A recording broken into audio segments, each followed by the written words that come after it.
नमस्कार.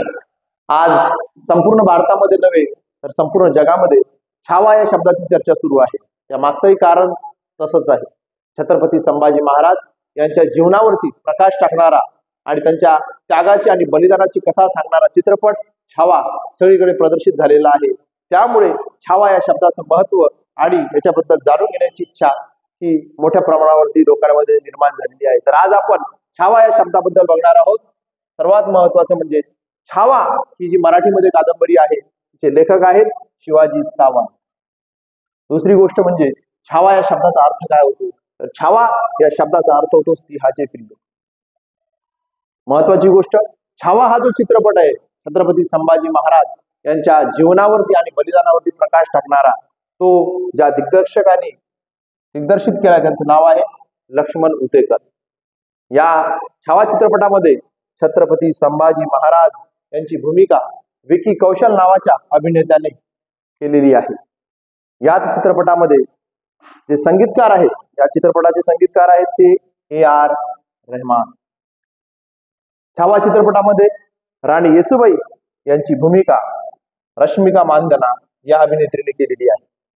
सांगायचं म्हणजे छत्रपती संभाजी महाराज यांचा जन्म पुरंदर किल्ल्यावरती झालेला आहे. पुरंदर किल्ला हा सध्या पुणे जिल्ह्यात आहे.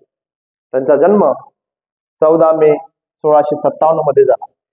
छत्रपती संभाजी महाराज हे एक वीर योद्धा तर होतेच, धर्मवीर तर होतेच, त्यासोबत ते एक साहित्यिक पण होते, विचारवंत पण होते. छत्रपती संभाजी महाराज यांनी अनेक पुस्तके लिहिली. त्यातलं एक पुस्तक म्हणजे बुधभूषण, दुसरं नायिका भेद, परत त्यांनी इतरही पुस्तकं लिहिलेली आहे ते म्हणजे नखशिख.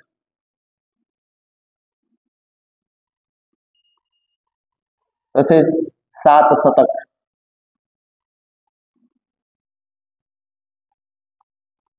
ही पुस्तके सुद्धा छत्रपती संभाजी महाराज यांनी लिहिलेली आहे.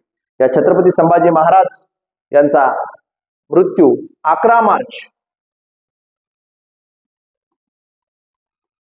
1689 ला झालेला आहे. आजची तारीख म्हणजे 11 मार्च. खऱ्या अर्थानं 11 मार्चला छत्रपती संभाजी महाराज यांनी भारत मातेसाठी आणि आपल्या धर्मासाठी बलिदान दिलेलं आहे. त्यामुळे 11 मार्च हा दिवस आपण बलिदान म्हणून आठवणीमध्ये ठेवतो आणि त्यांच्या बलिदानाचं स्मरण करतो. 11 मार्च हा आपल्यासाठी बलिदान दिवस आहे. शेवटी असं सांगावं लागल, देश धर्म पर मिटने वाला शूर शिवा का छावा था, महापराक्रमी परम प्रतापी एक ही शंभू राजा था. जय हिंद.